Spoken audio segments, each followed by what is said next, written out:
개념 교재 받으셨죠? 예. 그리고 숙제 노트 받으셨고요. 예. 그래서 이제 교재를 다 사셨을 텐데 교재를 사면 선생님이 어떻게 되어 있냐면 문제집 부분하고 정답 및 해설 부분 있죠? 그죠? 예.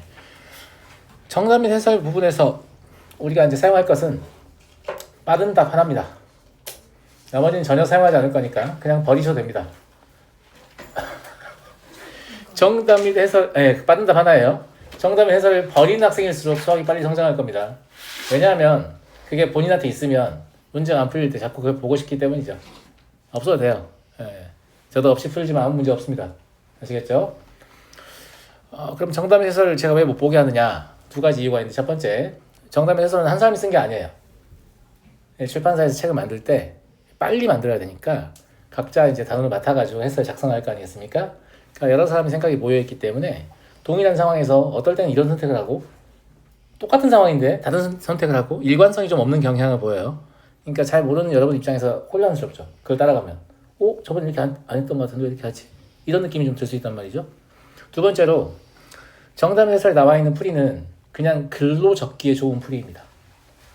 실제 그 해설을 작성하신 분들도 본인이 문제 풀 때는 그렇게 안 풀 가능성이 높아요.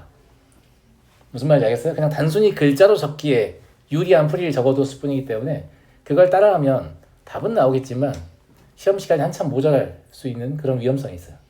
그래서 사실 별 쓸데가 없다. 제 생각엔 그렇습니다. 왜냐면 제가 다 풀어드릴 거기 때문에 별로 쓸데가 없다. 알겠죠? A스텝을 질문하는 학생은 많지는 않지만 안 하겠죠? 하는 경우 제가 못 봤는데 이제 B스텝은 질문을 받아서 제가 문제를 풀어주고요. C스텝은 바로 풀지 않아요. 교재 어떻게 할 거냐면 1순환 할 때 A스텝하고 B스텝만 풀고 그 다음에 2순환 할 때 C스텝 한꺼번에 몰아서 풀 거예요. 왜 그러냐면 이 책의 첫 단원 정도 안다고 해서 C스텝을 풀 수 있지가 않아요. 제 생각에는. 알겠죠? 책이 한번 다 돌고 나서 복습도 하는 겸 해서 만약에 C스텝 이제 두 번째 풀 때 B스텝을 좀 복습해서 푸는 게 좋겠죠. 기억이 잘 안 난다라고 하면. 무슨 말인지 알겠죠? 그렇게 해서 두 번 돌 거니까 B스텝은 질문 받아서 질문 받은 문제만 풀어줄 거고요. C스텝은 질문할 필요 없어요. 제가 모든 문제를 풀 거거든요. 알겠죠? 왜 모든 문제를 푸느냐? 난이도가 좀 있는 문제들은 여러분들이 어찌어찌 답을 맞췄다고 해도 풀이가 효율적이지 않은 경우가 많아요. 무슨 말인지 알겠죠? 그래서 선생님과 풀이를 비교해보고 저 풀이 장점은 무엇인가 좀 생각해보고 본인의 풀이에 좀 녹여내려는 노력이 필요하다. 무슨 말인지 알겠죠? 그래서 그렇게 하는 거니까 그렇게 하시면 될 것 같고요. 교재를 보시면 에어컨 켜야 될 거 같죠? 벌써 더울 것 같은 느낌인데? 그냥 가져가야 돼.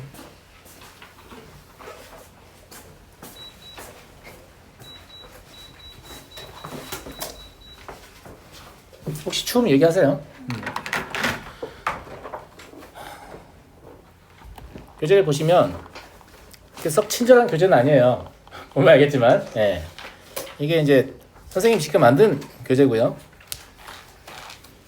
제가 한 일주일에 한 장 정도씩 만들었기 때문에 고등 전문 과정 만드는데 5년 걸렸어요. 정확히. 저 혼자 다 만들었어요. 저 혼자 다 만들었고 우리 학원이 공통으로 다 이걸 쓰고 있잖아요. 제가 이 교재의 제작자이다 라는 거 알고 계시면 좋겠고 보시면 알겠지만 문답형으로 되어 있잖아요. 왜 문답형으로 되어 있냐면 여러분들이 이제 이 개념을 테스트를 봐야 되거든요. 배우고 끝나는 게 아니에요. 자, 내가 수학 못하는 애들 특징 알려줄게. 알겠지? 앞에 이제 핵심 정의를 읽어봐. 이해가 됐어. 문제를 풀기 시작해. 문제 풀다 모르면 다시 앞으로 돌아가. 이거지? 이러고 그거 보고 다시 풀어. 그거 절대 안 좋은 습관입니다. 그거 하시면 안 돼요. 알겠죠? 항상 문제를 풀 때는 개념을 충분히 머릿속에 입력을 시키고 내가 개념을 공부가 끝났다. 그럼 절대 다시 보시면 안 돼요. 문제 푸는 동안은. 그냥 머릿속에 있는 것만 가지고 문제를 풀어내려고 해야 돼요. 무슨 말인지 알겠죠? 몇 번을 반복하다 보면 개념을 충분히 학습하는 게 얼마나 중요한지 알게 될 거예요. 왜냐하면 내가 알고 있는 걸 자꾸 꺼냈어야 그게 이제 기억이 나는 거거든. 이제 선행을 일동들 많이 하니까 선행이 많이 돼 있는데 테스트 해보면 안 좋아. 왜 그러냐? 그러면 다 잊어버렸어요. 다 잊어버리는 게 사실 가능하지 않아요. 왜냐하면 이거를 아는 상태에서 문제를 풀면서 자꾸 꺼냈었기 때문에. 본인 이름 가끔 기억 안 나는 사람? 없죠? 본인 이름을 막 깜짝 쓰면서 외웠나? 그렇지도 않을걸요? 그죠? 왜 기억이 나냐면 누군가 자신을 자꾸 불러주기 때문이에요. 아니면 누군가 자신에게 자꾸 이름을 물었기 때문이에요. 그죠? 비슷한 일이 뭐가 있냐면 집 주소 물어보면 답변할 수 있잖아요. 근데 이사 간 지 얼마 안 되잖아요? 그럼 집 주소를 물어보면 뭐지? 이런 생각이 든단 말이에요. 그러니까 인간의 기억에서 가장 중요한 건 뭐냐면 반복되는 사용이에요. 반복되는 사용이 있어야만 그게 오랫동안 기억이 되거든요. 뇌는 굉장히 귀찮은 걸 싫어하는 존재라서 너네가 열심히 외운 다음에 한 번도 사용하지 않으면 바로 삭제해버립니다. 그러니까 내가 기억이 안 난다는 건 사용하지 않았다는 뜻이에요. 제 말 무슨 말인지 알겠어요? 그래서 처음에 개념 시험 보는 이유가 이걸 다 외워서 머릿속에 들어있는 상태에서 문제를 풀면 하나하나 풀 때마다 자꾸 꺼내 쓰게 되죠. 자꾸 꺼내 쓰니까 이게 장기 기억으로 저장이 되는 거야.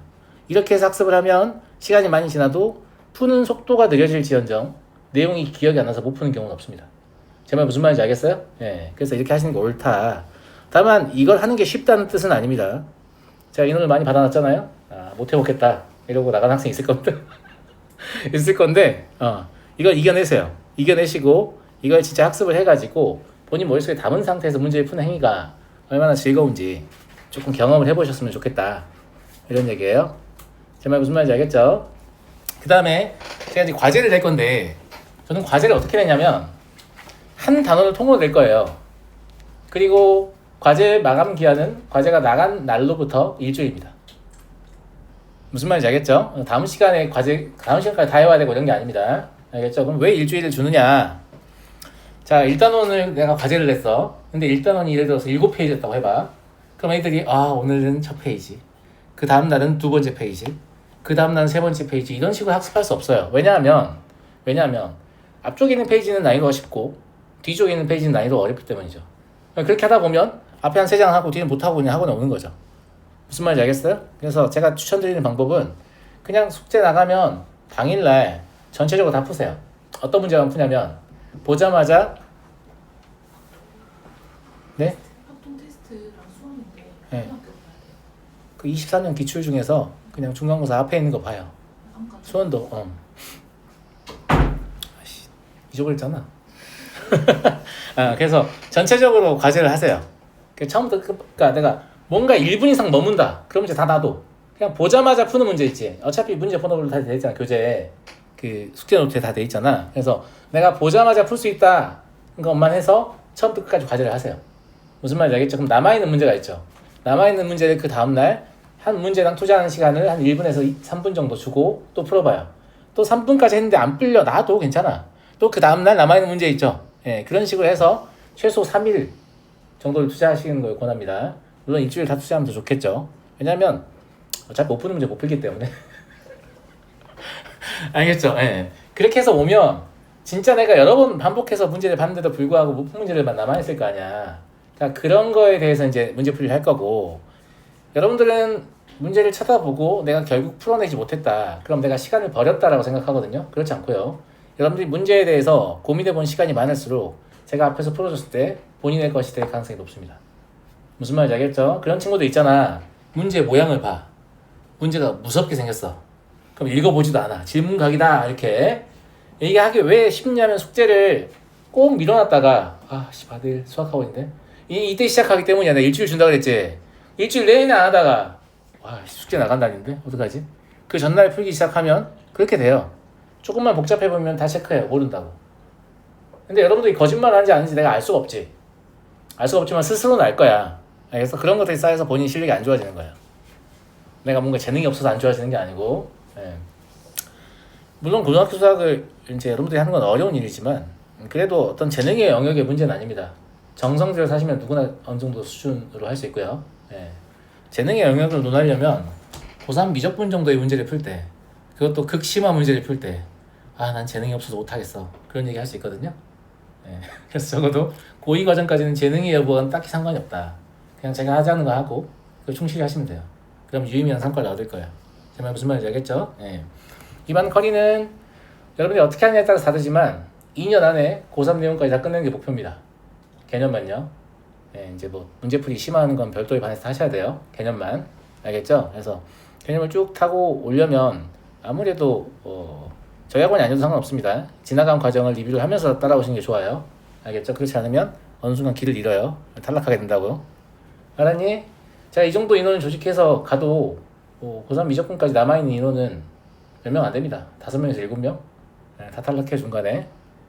근데 고등수학, 그러니까 공통수학 1에서 탈락하지 마세요. 알겠죠? 이건 진짜 기본이 안 된 거니까 그래도 고일 수학은 어떻게든 좀 이겨내셔야 된다. 이런 말씀을 좀 드리고요.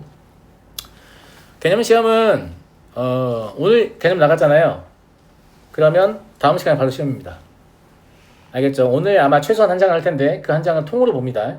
앞에 따로 뒤에 따로 없어요. 한 장은 통으로 보고 개념 시험은 제가 직접 채점할 거거든요. 여러분들이 왜냐면 시험지를 내는 속도가 다 달라요. 회수하면 제가 바로 채점해요. 바로 할 수 있어요. 제가 만든 사람이잖아요. 금방 보면 알아요. 뭐 맞았는지 뭐 틀렸는지. 알겠죠? 그래서 이거는 결과를 집으로 발송하지 않고요. 개념 시험 성취도가 좀 낮잖아요. 예, 그러면 부모님하고 제가 그냥 통화합니다. 전화해가지고 개념을 전혀 외우지 않아서 조만간 탈락할 것 같다. 그러니까 잘 외우시는 게 좋을 거예요. 무슨 말인지 알겠죠? 그 다음에 제가 이렇게 이제 실제 여기 지워놨지만 이렇게 수업을 하면 이렇게 내용이 차 있잖아. 이렇게 맞아?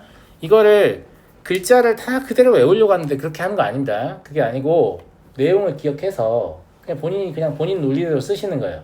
내용이 맞으면 맞는 거예요. 내용이 틀린 거예요. 글자 하나하나 기억하는 게 아니야. 선생님하고 토시 하나 똑같이 조사까지 똑같이 써야 되나요? 예, 아닙니다. 그런 거 아니에요. 예, 그런 거 아니니까 내용만 똑같이 쓰면 된다. 제가 읽어봤을 때 아 맞는 말이다 라고 하면 괜찮아요. 무슨 말인지 아시겠죠? 그래서 개념 시험은 제가 보통 예고를 할 거예요. 다음 시간에 무슨 단원 개념 시험 본다. 그러면 그 개념 시험을 준비해 오는 게 과제예요. 알겠죠? 과제 없다고 하지 마시고 아마 개념 시험 이미 뭐 개념 시험 과제 나가 있고 일주일 숙제 나가 있고 이렇게 하니까 그냥 올 때마다 뭐 해야 할 게 생깁니다. 개강 처음에 한 일주일이나 숙제 없어 이렇게 말할 수 있지만 이제 수업이 진행이 되면 뭐든지 할 게 항상 있어요. 올 때마다 무슨 말인지 알겠죠? 그렇다라고 보시면 될 것 같고 그렇게 진행이 되고 그리고 개념 시험과 별도로 단원 평가가 있는데요. 단원 평가는 여러분들이 저한테 수업 때 질문했던 문제들과 질문하지 않았던 문제들을 섞어서 제가 문제를 골라서 출제합니다. 제가 문제를 골라서 출제하고 단원 평가 문제를 제가 마음대로 고르는 게 아니에요. 그냥 랜덤으로 아무거나 고르는 게 아니란 말이야. 너네 단원 평가 문제를 고르려고 선생님들 이 교재를 다 풀어. 비스텝부터 다 푼다. 다 풀어요. 그래서 니네가 질문하지 않았지만 왠지 시험지에 넣으면 모를 것 같은데 싶은 문제를 고를 거예요, 제가. 그리고 제가 얼마나 여시까지 잘 고르냐면 어김없어요. 진짜 잘 틀립니다. 제가 골라놓은 문제. 알겠죠? 그걸 안 틀리셔야 된다. 알았어요? 단원 평가는 각 단원마다 20문제에서 한 23문제 정도 출제가 되고요. 보통 20개를 넘으면 엑설런트 합니다. 20개를 넘지 못하고 한 18개, 19개다. 그럼 따라갈 만하다. 근데 15개 언더로 떨어진다. 라고 하면 또 전화 갑니다. 무슨 말인지 아시겠죠? 그렇게 해서 복습을 하게끔 할 건데 여러분들은 좀 그래도 좀 훌륭한 친구들이라고 생각하기 때문에 단원평가의 시점은 조금 늦출 거예요. 왜냐면 1단원 5단 막 끝났는데 단원평가 보면 별로 의미가 없어요. 여러분들이 잊어버릴 때까지 기다릴 거야. 알았니? 여러분들 잊어버릴 때까지 기다려서 한 3단원이나 4단원쯤 하고 있을 때 다음 시간에 일단 단원평가 봅니다. 이렇게 제가 갑자기 공지를 할 거예요. 그러면 복습을 하셔야 되잖아요. 맞아요? 그러면 여러분들 둘 중에 하나예요. 진짜 정말 열심히 처음부터 끝까지 다시 풀어보고 온 친구가 있어요. 추천드리지 않습니다. 풀이 다 외우고 온 거잖아요. 추천드리지 않아요. 알겠죠? 근데 뭐 정 안 되면 그라도 해야겠지만 두 번째로는 그걸 하기가 너무 힘드니까 왜냐면 기존에 나간 숙제도 있고 개념 시험도 있는데 또 단원평가 이걸 다시 다 풀어야 되니까 못 다니겠다 뭐 이런 결론이 나올 거 아니에요. 알겠죠? 그러니까 숙제할 때 이 사람이 이걸 단원평가에 낸다면 나는 조금 위험하다. 요거 다시 풀어봐야 될 것 같다. 그걸 표시를 해. 교재에다가. 내 말 무슨 말인지 알겠어? 그래서 단원평가 봅니다 라고 하면 본인이 딱 표시한 문제만 풀어보고 시험 보면 다 맞을 수 있게. 근데 난 표시한 문제만 풀면 다 맞을 수 있을 거라고 생각을 했는데 시험 봤는데 조졌어 예를 들어서. 그럼 본인이 너무 문제를 너무 잘 못 고르는 거잖아. 그 고르는 연습 좀 해봐.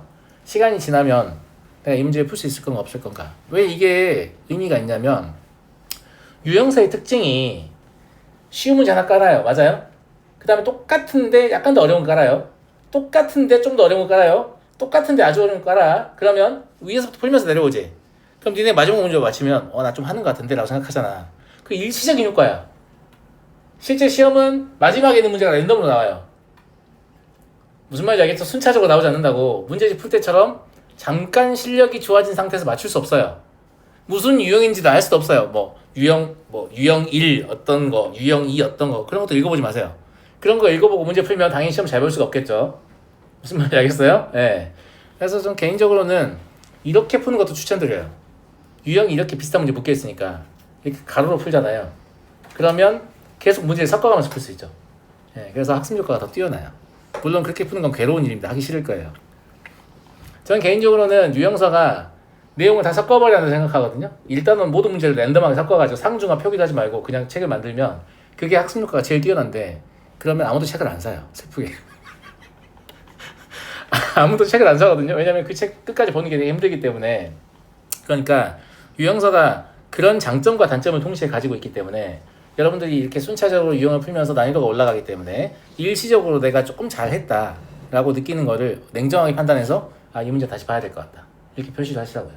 그래서 단원평가 본다라고 예고를 하면 아, 얘들 다시 봐야 되겠구나 라고 생각해서 준비를 해주시면 될 것 같습니다. 대충 됐나요? 예. 그래서 이렇게 이제 개념 시험과 단원평가가 뱅글뱅글 도는 그런 상태가 될 것이다 라는 거예요. 그 다음에 문제를 너무 많이 푸는 양에 집착하지 마세요. 막 잘하고 싶은 욕구가 너무 커가지고 제가 이제 이 교재를 쓰고 있잖아요. 근데 막 다른 책까지 병행해가지고 막 미친듯이 문제를 푸는 제끼는 애들이 있는데 하지 마십시오. 하지 마세요. 예. 제가 이 권하는 양에다 똑바로 푸세요. 자, 세상에 수학책이 딱 한 권밖에 없다고 칩시다. 그래도 1등 있고 꼴등 있습니다. 제 말 무슨 말인지 알겠죠? 내가 이 책을 덜 봤기 때문에 못하나? 아, 그런 거 아닙니다. 한 권만 제대로 봐도 어디 가서 수학 못한다는 얘기 잘 안 들어요. 물론 이제 더 어려운 책들을 더 보면 볼수록 더 좋아지긴 하지만 첫 번째 권을 완벽하게 보는 게 되게 중요해요. 거기에서 이미 한 80% 되거든요. 나머지 이제 책들을 여러 권 보게 되겠지만 그건 20% 이내에서 왔다 갔다 하는 거야. 무슨 말인지 알겠어요? 네, 그러니까 막 양을 늘려가지고 실력을 높이려고 하지 마세요. 왜냐면 너보다 훨씬 더 적은 문제를 풀고 너보다 잘하는 친구를 만나면 큰 좌절을 겪게 돼요. 얘는 2권밖에 안 풀고 난 10권 풀었는데 내 점수가 형편없이 얘보다 낮은 거야. 그럼 큰 좌절을 겪게 된다니까? 내 말 무슨 말인지 알겠니? 근데 진짜로 한 2-3권밖에 안 풀고 극상위 레벨 문제까지 풀어내는 그런 친구들이 있단 말이에요. 그럼 그런 친구들 재능이 있어서 그런 거냐? 아니요. 문제를 바라보는 시선 자체가 달라요. 빨리 풀어 해치워야 할 대상이라고 생각하시면 안 돼요. 이 사람이 문제를 만들었을 때 어떤 의도가 있었을 거고 그냥 그 의도에 부합하게 풀고 있는가 이런 고민들을 좀 하면서 문제를 가지고 충분히 고민을 하세요. 우리가 수학 문제를 푸는 목적은 문제를 푼 행위를 해야만 우리의 대뇌를 사용할 수 있기 때문이에요. 답을 찾는 게 목적이 아니에요. 답을 못 찾아도 내가 이 문제를 통해서 대뇌를 충분히 사용했다라고 하면 얻는 게 있는 거예요. 답을 찾았어도 잘 모르겠는데 누가 알려주던데 이렇게만 하면 답 나와. 뭐 이런 거에서 답을 맞췄어요. 그럼 얻은 게 아무것도 없는 거야. 내 말 무슨 말인지 알겠죠? 네, 되게 중요한 얘기를 했어요. 그래서 이런 얘기들도 안 해주고 시작을 하면 잘 모르는 친구들이 있어요. 물론 지금까지 잘 해온 친구들이라서 아마 제가 한 얘기 어느 정도 공감을 할 거예요. 아, 존나 맞는 말인 것 같다. 이런 생각이 들죠? 아니에요! 제 생각은 달라요! 이런 학생 있어요? 별로 없을 거예요. 별로 없을 거예요. 무슨 말인지 알겠죠? 네, 그 정도 명심해가지고 좀 시작하시면 좋을 것 같습니다. 알겠죠? 그 다음에 한 가지 더. 여러분들이 좀 어린 친구들이 있어서 제가 좀 걱정이 되는데 저는 수업 때 대체어를 사용하지 않습니다. 무슨 말이냐? 수업의 난이도를 낮추기 위해서 교육과정에 없는 용어를 만들어서 쉽게 설명하지 않습니다. 이 새끼니 저 새끼니 하지 않습니다. 이거 저거 하지 않아요. 웬만하면 명사를 사용하려고 할 거예요. 교육과정 내에 있는 용어로 문제가 출제될 거기 때문에. 여러분들이 푸는 교재는 고등학생을 위한 교재예요. 무슨 말인지 알죠? 여러분들이 어리기 때문에 여러분들 위해서 더 쉬운 말로 풀어주지 않아요. 알겠죠? 예. 그래서 용어 잘 기억하셔야 돼요. 이 정도만 당부하고 나머지는 제가 이제 수업 진행하면서 더 추가로 당부하겠습니다. 요 OT 내용을 녹화해놨어야 돼서 요거만 녹화를 좀 따로 끊고 다시 할게요.